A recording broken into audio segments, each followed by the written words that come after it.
রাসূল করিম সাল্লাল্লাহু আলাইহি ওয়াসাল্লামের একটা হাদিস আমরা দেখি, এটা মিশকাতের মধ্যে আছে, সিয়াসিতার কয়েকটি কিতাবে আছে।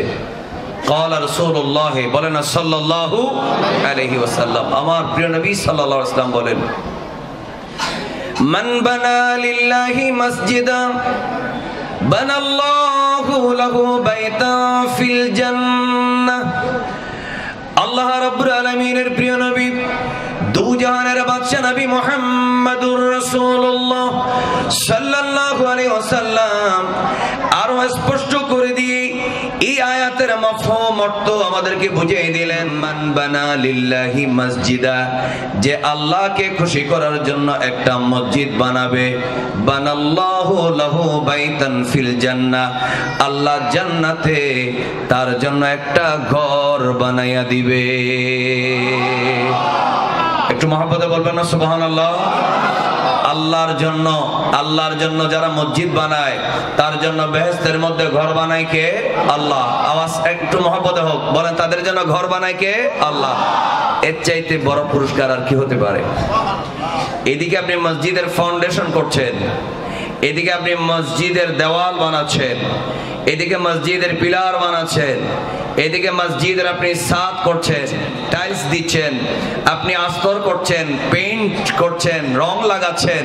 আর আল্লাহ তাআলার প্রিয় নবী সাল্লাল্লাহু আলাইহি ওয়াসাল্লাম বলেন, ওইদিকে ওই বান্দার জন্য আল্লাহ তাআলা জান্নাতের আরো এটার চাইতে 1000 গুণ বড়, লক্ষ গুণ বড় দামি ঘর আল্লাহ তাআলা জান্নাতের মধ্যে ওই বান্দার জন্য তৈরি করছেন। আল্লাহ তাআলা আমাদের সবাইকে রাসূল করিম সাল্লাল্লাহু আলাইহি ওয়াসাল্লামের হাদিসের উপরে আমল করার তৌফিক দেন, আমিন বলুন। এজন্য আরেকটি হাদিসে প্রিয় নবী সাল্লাল্লাহু আলাইহি ওয়াসাল্লাম বলেন, আহাব্বুল বিলাদি ইলাল্লাহ, আল্লাহর কাছে পৃথিবীতে যত জমিন আছে, যত শহর আছে, যত গ্রাম আছে, যত জনপদ আছে, যত ঘর আছে, যত জমিনের টুকরা আছে, সবচেয়ে পছন্দনীয় জায়গা হলো মাসাজিদুহা, আল্লাহর মসজিদগুলো। তা আমরা সেই মসজিদে বসে আছি, এজন্য আমরা কি বেজার না খুশি? তাহলে আমরা একটু জোরে জোরে বলি আলহামদুলিল্লাহ। এমন অনেক মানুষ আছে যারা মাইকের আওয়াজে আলোচনা শুনছে, মন টানছে, কে আসলো চট্টগ্রাম থেকে, কে কথা বলে, এটা তো আমাদের খতিব সাহেবের মতো লাগতেছে না, একটু ওনাকে দেখতে যায়, কিন্তু ওনার মন চায়, আসতে পারে না। কিন্তু আপনারা আগে ভাগে এসে গেছেন, একটু জোরে বলুন, এই যে পৃথিবীর শ্রেষ্ঠ জায়গা মসজিদে, আওয়াজ করে বলুন আপনাদেরকে আসার তৌফিক দিয়েছেন কে? এজন্য আরেকবার বলেন আলহামদুলিল্লাহ। আমি আরেকটা হাদিস শরীফ বলি, এটা হচ্ছে মিশকাত শরীফে আছে, শুধু মিশকাতের কিতাবুস সালাতের কয়েকটা হাদিস আমি আপনাদেরকে শোনাই দিলে ইনশাআল্লাহ আপনারা বুঝতে পারবেন মসজিদ বানানো, মসজিদে বসা, জামাতে নামাজ পড়ার ফজিলত কেমন। 726 নম্বর হাদিস মিশকাতের, রাসূল করিম 25 এবং 26 দুটি মিলিয়ে বলবো আমি ইনশাআল্লাহ। হযরতে ওসমান ইবনে মাযউন রাদিয়াল্লাহু তাআলা আনহু এবং মুআয ইবনে জাবাল রাদিয়াল্লাহু তাআলা, একটা 25 আর একটা 26, 725 726। নবী করিম সাল্লাল্লাহু আলাইহি ওয়াসাল্লাম বলেন, আমি রাআইতু রাব্বি আযজা ওয়া জাল্লা ফি আহসানি সূরা, আমি আল্লাহকে সুন্দর দেখেছি। আমার প্রিয় নবী সাল্লাল্লাহু আলাইহি ওয়াসাল্লাম বেহেশতে আল্লাহকে দেখেছেন, এই বিশ্বাস আপনাদের আছে? এটার মধ্যে আপনাদের কারো কারো সন্দেহ আছে? একটু একটু কনফিউশন সৃষ্টি করে দেয় কিছু মানুষ আছে না নাই? এদের সম্পর্কে ব্যাপারে আলোচনা করে আমাদের সময় নষ্ট করার কোনো সুযোগ বলে না, কোনো দরকার নাই। আমাদের বিশ্বাস হলো, আমার বিশ্বাস না, আপনার বিশ্বাস না, সাহাবায়ে কেরামের বিশ্বাস, আমার নবী যেহেতু বলেছেন, তাবেঈনের বিশ্বাস, তবে তাবেঈনের বিশ্বাস। এমনকি আপনারা জানেন কাদেরিয়া যেই নামে মাদ্রাসার নাম দেওয়া হলো, বড় পীর মাহবুবে সুবহানে গৌসুল আজম আব্দুল কাদের জিলানী রাদিয়াল্লাহু তাআলা আনহুর কিতাব বুনিয়াতুত তালিবিনের মধ্যে তিনি আকীদার চ্যাপ্টারে বলেছেন, রাআ মুহাম্মাদুন, বলেন সাল্লাল্লাহু আলাইহি ওয়াসাল্লাম, রাব্বাহু, আল্লাহ তাআলার প্রিয় নবী তার রবকে মেরাজের রাতে দেখেছেন, বিআইনাই রাসিহি, কপালের চোখে। সুবহানাল্লাহ। কলবের চোখে নয়, স্বপ্নে নয়, আমার নবী আল্লাহকে দেখেছেন কপালের চোখে। এই কথাটা বলেছেন বড় পীর আব্দুল কাদের জিলানী। আওয়াজটা জোরে বলেন। আপনারা কি আব্দুল কাদের জিলানী বললে কি আপনাদের কোনো অসুবিধা আছে? একটু জোরে বলেন না। মাহবুবে সুবহানি, গাউসে সামাদানি, আশিকে ইয়াজদানি, শেখ পীর মীর মহিউদ্দিন আব্দুল কাদের জিলানী রাদিয়াল্লাহু তাআলা। একবার জোরে বলেন মারহাবা। সেই গৌস পাক বলেন আমার নবী আল্লাহকে দেখেছেন বিআইনাই রাসিহি, মাথার চোখে, মানে কপালের চোখে। একটু মহব্বতে বলেন সুবহানাল্লাহ। আচ্ছা, আমরা মিশকাতের হাদিসটা একটু দেখি, যেটা পড়তে শুরু করেছিলাম। আমার আপনার প্রিয় নবী, দু জাহানের বাদশা নবী, কামলিওয়ালা নবী মুহাম্মাদুর রাসূলুল্লাহ সাল্লাল্লাহু আলাইহি ওয়াসাল্লাম বলেন রাআইতু রাব্বি আযজা ওয়া জাল্লা, আমি আমার রব আল্লাহ রাব্বুল আলামিনকে দেখেছি ফি আহসানি সূরা। এখানে সূরা শব্দের অনুবাদ আমরা করব না। ফি আহসানি সূরা মানে হলো আমি আল্লাহ তাআলাকে অত্যন্ত সুন্দর দেখেছি। কারণ আল্লাহর আকৃতি সূরত মানে আপনারা মনে করবেন আমাদের মতো সূরত, এই জন্য আমি সূরতের অনুবাদ করি নাই। সূরা আহসানি সূরা মানে আল্লাহকে আমি সুন্দর দেখেছি। লাইসা কামিসলিহি শাইউন, বলেন আল্লাহর সাথে কারো তুলনা আছে? আর আমার নবী বলছেন আমি সুন্দর দেখেছি আল্লাহকে। তখন আল্লাহ পাক আমাকে বললেন, মনোযোগ রাখবেন, বললেন ফিমা ইয়াখতাসিমুল মালাউল আলা, ও আমার হাবিব আপনি তো সাত আসমান পাড়ি দিয়ে আটখানা বেহেশত দেখে, সাতটা দুজক দেখে, জিবরাইলের বাড়ি সিদরাতুল মুনতাহাতে ফেরেশতাদেরকে নিয়ে বিরাট সম্মেলন করে, তারপরে আপনি সমস্ত কিছু ধুলক বুলক ছাড়িয়ে আরশমল্লাহ পারে আপনি আমার সাথে লামকানে দেখা করতে এসেছেন, আপনি আমাকে দেখেছেন। আপনি কি জানেন ফেরেশতারা কি নিয়ে বিতর্ক করছে? সুবহানাল্লাহ বলেন। ফিমা ইয়াখতাসিমুল মালাউল আলা, উর্দাকাশের ফেরেশতারা কি নিয়ে বিতর্ক করছে? এখানে বিতর্ক মানে ঝগড়া নয়, বিতর্ক মানে মারামারি নয়, ফাসাদ নয়। বিতর্ক মানে হলো কোনটাতে সওয়াব বেশি, কিসে সওয়াব বেশি। উম্মতে মুহাম্মাদি সাল্লাল্লাহু আলাইহি ওয়াসাল্লামকে আল্লাহ কেমন দামি বানালেন, কি কি দিয়েছেন, সেই সম্পর্কে ফেরেশতারা কি আলাপ করছে আপনি কি জানেন? একটু মহব্বতে বলুন সুবহানাল্লাহ। এমন সময় আমার প্রিয় নবী, আমার আপনার দু জাহানের বাদশা নবী মুহাম্মাদুর রাসূলুল্লাহ সাল্লাল্লাহু আলাইহি ওয়াসাল্লাম বললেন আল্লাহ রাব্বুল আলামিন ওয়াদা কাফাহু ফি কাতিফাইয়া, আমি রাসূলের কাঁধের মধ্যে আল্লাহ তাআলা রহমতের স্পর্শ করলেন। ফাওয়াজাতু বারদান, আমি আমার কলিজার মধ্যে আল্লাহ তাআলা আমার কাঁধের মধ্যে রহমতের স্পর্শ করার পরে আমি আমার কলবের মধ্যে ঠান্ডা একটা অনুভূতি পেয়েছি। আমি একটা ঠান্ডা অনুভূতি পেলাম। পাওয়ার পরে তারপরে এখানে এই ক্ষেত্রে 725 নম্বর হাদিসে আল্লাহ রাসূল একটা কোরআনের আয়াত তেলাওয়াত করলেন, ওয়াকাযালিকা নুরি ইব্রাহিমা মালাকুতাস সামাওয়াতি ওয়াল আরদ।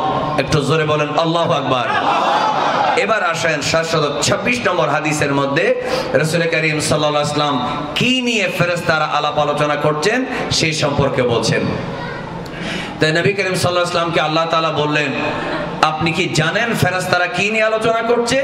তখন আমার প্রিয় নবী সাল্লাল্লাহু আলাইহি ওয়াসাল্লাম বলছেন, নাম ইয়া আল্লাহ, আমি জানি ফেরেশতারা আল কাফারাত, গুনার কাফারা কি, এগুলা নিয়ে আলোচনা করছে। বলে না, গুনার কাফারা কি সেগুলা নিয়ে কি করছে? আলোচনা করছে।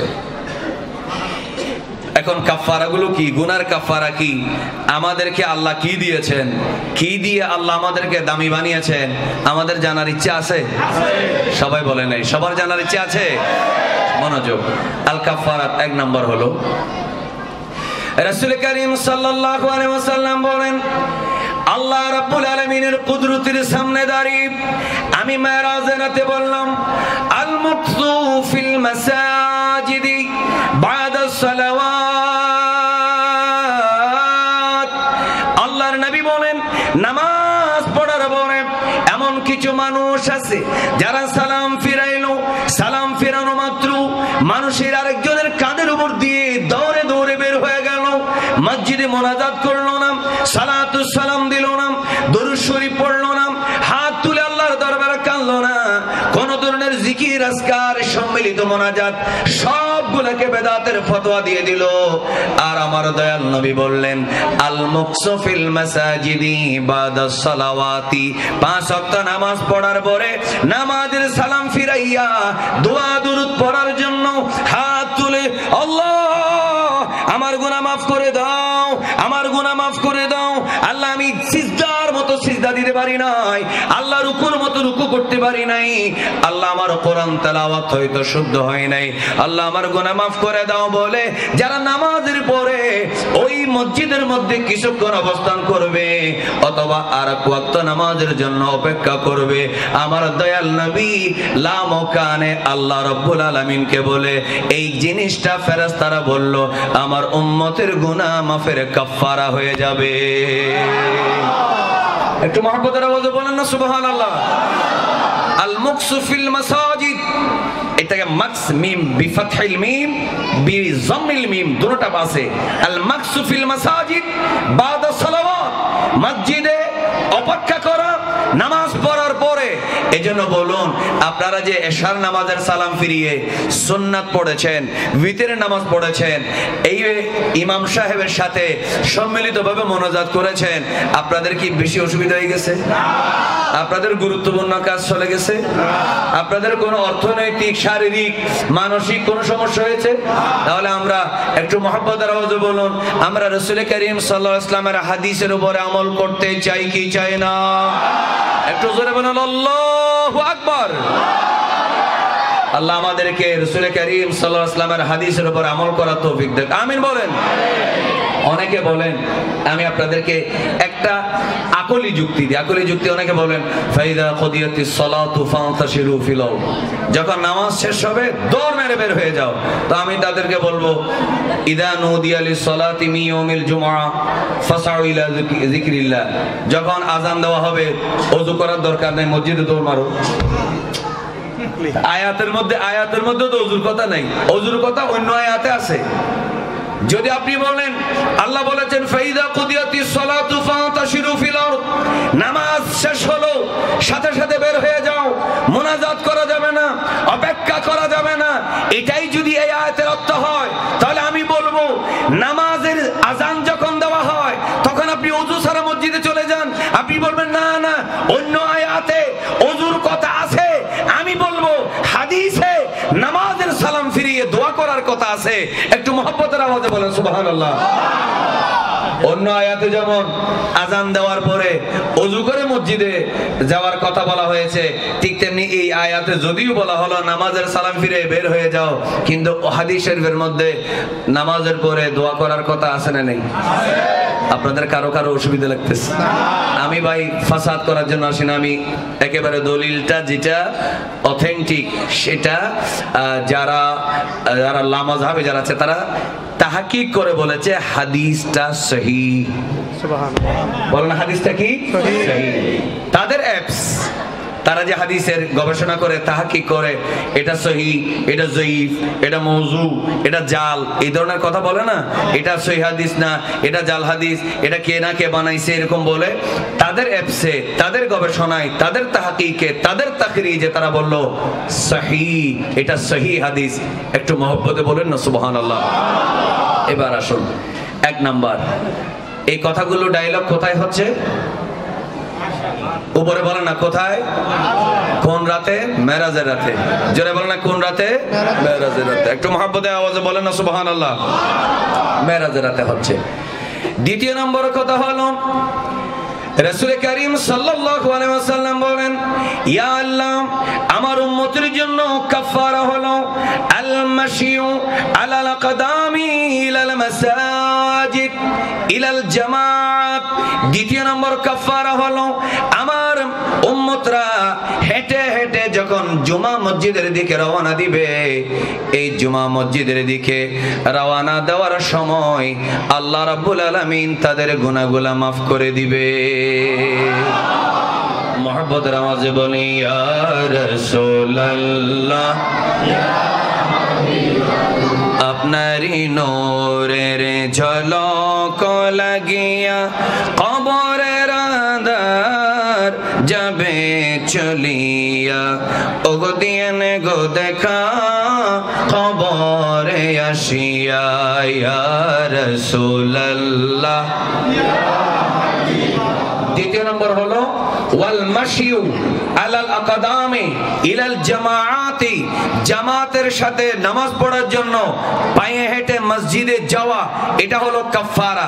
তৃতীয় নম্বর হলো ওয়া ইবলাগুল ওযুএ ফিল মাকারিহি, যখন প্রচন্ড ঠান্ডা পড়ে, ঠান্ডা পড়ার সময় ঠান্ডা পানি দিয়ে ওযু করতে মানুষের কষ্ট হয়, অনেকে শুধু ঠান্ডা পানি দিয়ে ওযু করতে হবে এই জন্য নামাজ পড়ে না, এরকম অলস মানুষ আছে না নেই? ঢাকায় না থাকলেও চিটাঙ্গে আছে।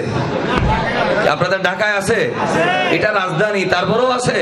আচ্ছা ঠিক আছে, তাহলে ঠান্ডা পানি দিয়ে ওযু করতে মানুষ অলসতা করে, নামাজ কাজা করে।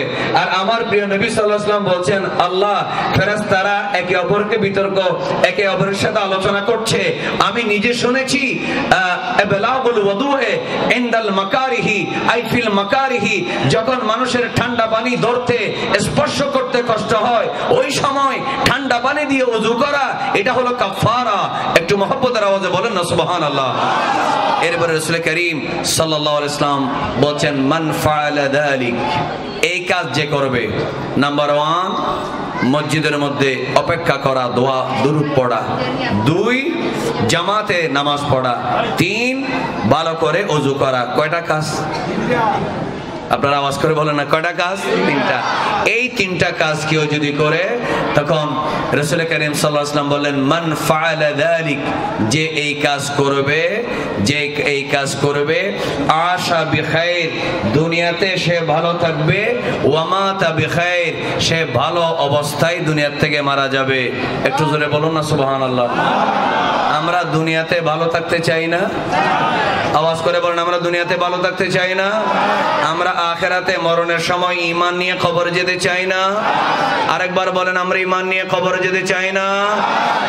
আমার প্রিয়টি বলেন মাতা বিখাইর, আশা বিখাইর, দুনিয়াতে থাকবে ভালোভাবে থাকবে, মাতা বিখাইর, মারা গেলে ভালোভাবে মারা যাবে, ঈমানের সাথে মারা যাবে। আল্লাহ আমাদেরকে ঈমানের সাথে দুনিয়া থেকে যাওয়ার তৌফিক দেন।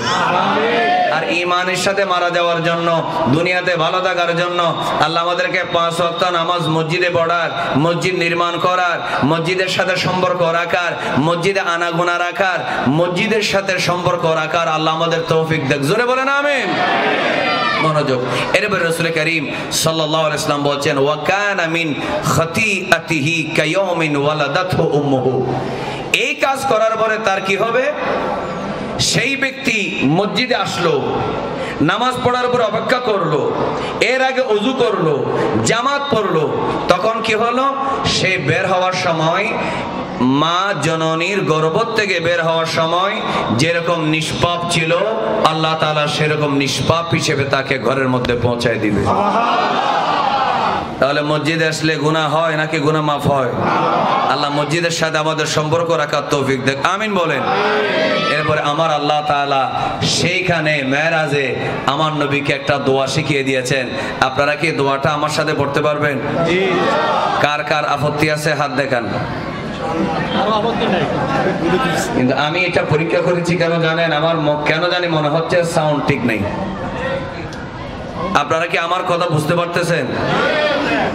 রাসূল করিম সাল্লাল্লাহু আলাইহি ওয়াসাল্লামকে আল্লাহ যেই দোয়াটা শিখিয়ে দিয়েছেন মেরাজের রাতে, আমরা সেই দোয়াটা জানতে চাই, পড়তে চাই। এটা করলে লাভ আছে না লস আছে? আপনাদের একটু শোনার ইচ্ছা আছে? আচ্ছা শুনেন, মনোযোগ। আল্লাহ রাসূল আল্লাহ তাআলা বলেন ইয়া মুহাম্মদ, বলেন সাল্লাল্লাহু আলাইহি ওয়াসাল্লাম।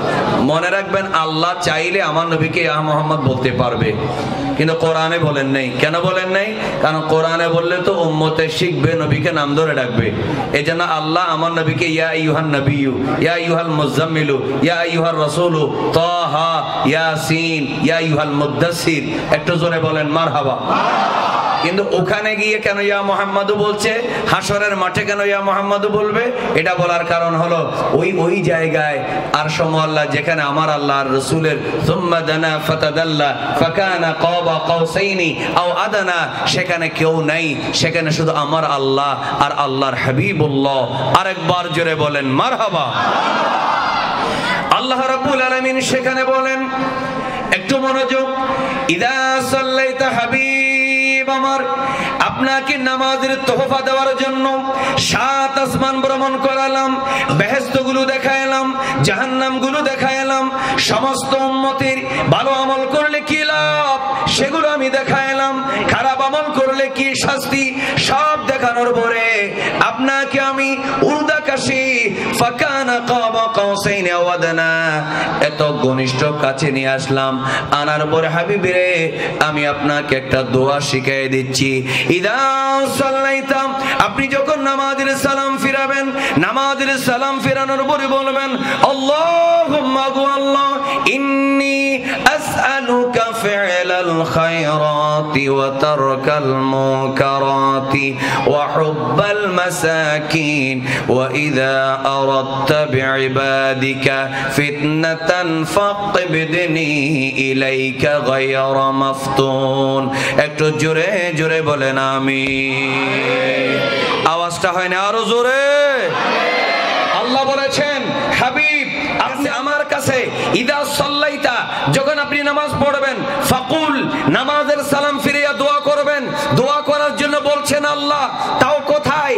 লা মুকানে, যেখানে মকান নেই, যেখানে মুকিন নেই, যেখানে জিন নাই, যেখানে ইনসান নাই, যেখানে কোনো হাইওয়ান নাই, সেই জায়গায় আল্লাহ আর হাবিবুল্লাহ আল্লাহ বলছেন নবী গো ইদা সাল্লাইতা, নামাজ পড়ার পরে আপনি বলুন আল্লাহুম্মা, ও আল্লাহ, ইন্নী আসআলুকা, আমি তোমার কাছে চাই, তৌফিক চাই, ফি'লাল খায়রাত, ভালো কাজ করার তৌফিক চাই, ওয়া তারকাল মুনকারাত, খারাপ কাজ থেকে বাঁচার তৌফিক চাই আল্লাহ, ওয়া হুব্বাল মাসাকিন, মিসকিনদের প্রতি আমার অন্তরে তুমি ভালোবাসা পয়দা করে দাও।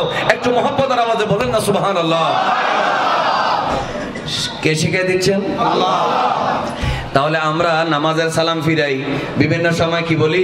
আল্লাহ আমার ফলার ব্যবসার মধ্যে বরকত দাও। আমার কথা আপনাদের বুঝতে অসুবিধা হচ্ছে? আল্লাহ আমাকে টাকা পয়সা বাড়ায় দাও, আমার মেয়ের জন্য উপযুক্ত পাত্রের ব্যবস্থা করে দাও, কত কথা বলি। কিন্তু আল্লাহ তাআলা বলছেন হাবিব, এটা আসলে তো আমার নবী ভালো কাজ করে কি করে না? করে। আওয়াজ করে বলেন। আল্লাহ রাসূল সাল্লাল্লাহু আলাইহি ওয়াসাল্লাম ভালো কাজ করে, এটা আপনাদের কারো কোনো সন্দেহ আছে? তাহলে আল্লাহ তাআলা সেখানে আমার নবীকে শিখিয়ে দিচ্ছেন না, শিখাচ্ছেন রাসূলকে ঠিক, কিন্তু মূলত শিক্ষাটা দিচ্ছেন উম্মতে মুহাম্মাদীকে। আরেকবার বলেন মারহাবা। কি শিক্ষা দিলেন? উম্মত সালাম ফিরাবে, আমার নবী সালাম ফিরাবেন, সালাম ফিরার পর আল্লাহকে বলবে ইন্নী আসআলুকা, ওগো আল্লাহ আমি তোমার কাছে চাই, ফি'লাল খায়রাত, বেশি বেশি ভালো কাজ করতে চাই, ওয়া তারকাল মুনকারাত, খারাপ কাজ থেকে বর্জন করার আল্লাহ তৌফিক চাই, ওয়া হুব্বাল মাসাকিন, আল্লাহ মিসকিনদেরকে ভালোবাসতে চাই। একটু মহব্বতে বলবেন না আমিন? এরপরে আল্লাহ তাআলা বলছেন হাবিব আপনি এই কথাটাও বলুন, ওয়া ইযা আরাদতা বিইবাদিকা ফিতনাতান, আপনি যখন আপনার বান্দাদেরকে কোন ফিতনা পরীক্ষা করার জন্য ইচ্ছা করবেন, ফাকবিদিনি ইলাইকা গায়রা মাফতুনিন, আল্লাহ ফিতনায় না ফেলে আমাকে তুমি ঈমানের সাথে তোমার কাছে নিয়ে যাও। একটু জোরে বলেন আমিন। আমরা ঈমান নিয়ে মরতে চাই। আরেকবার বলেন আমরা ঈমান নিয়ে মরতে চাই। আল্লাহ তাআলা মেরাজের রাতে আল্লাহ তাআলা প্রিয় নবী সাল্লাল্লাহু আলাইহি ওয়াসাল্লামকে শিক্ষা দিচ্ছেন এই দোয়া। এরপরে প্রিয় নবী সাল্লাল্লাহু আলাইহি ওয়াসাল্লাম বললেন আদ-দারাজাত, দারাজাত মানে মানুষের মর্যাদা বুলন্দ হওয়ার। ও লাস্টে যে কথাটা বললাম এইটা হয়তো আপনারা বুঝতে পারেননি।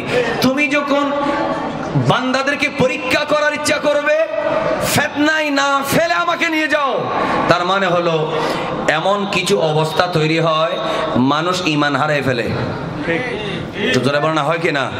এমন কিছু অবস্থা তৈরি হয়, যেমন যখন দাজ্জাল এসে যাবে, দাজ্জালে যখন কি করবে, আপনার মরাকে জিন্দা করবে, জিন্দাকে বলার সাথে সাথে মরে যাবে, মরাকে আবার ঘুম বলার সাথে সাথে জিন্দা হয়ে যাবে, মরাকে টাচ করলে জিন্দা হয়ে যাবে, অন্ধকে ধরলে চোখের দৃষ্টি ফেরত আসবে, কুষ্ঠরোগীকে ধরলে ভালো হয়ে যাবে। এগুলা হওয়ার পরে তখন মানুষে বলবে, সে বলবে, দাজ্জালে বলবে, আমি হলাম খোদা, আমি হলাম ইলা, আমি হলাম আনা রব্বুকুমুল আলা, আমি তোমাদের রব। তখন মানুষ ফিতনার মধ্যে পড়ে যাবে। এই ধরনের ফিতনা থেকে আল্লাহ তুমি আমাকে পানা দাও, ততদিন আমাকে বাঁচায় রাখিও না। ইদা আরাদতা বিইবাদিকা ফিতনাতান ফাকবিদনি ইলাইকা গায়রা মাফতুনিন। ফিতনা আসার আগে আল্লাহ তুমি পরীক্ষা নিবা, কিন্তু পরীক্ষা দেওয়ার মতো ক্ষমতা আমার তো নেই, পরীক্ষা অ্যাটেন্ড করার মতো, পরীক্ষা দিয়ে পাস করার মতো যোগ্যতা আমার তো নাই। আল্লাহ তুমি আমাকে ফিতনা থেকে বাঁচিয়ে আমাকে তোমার কাছে নিয়ে যাও। একটু চিৎকার দিয়ে বলবেন না আমিন?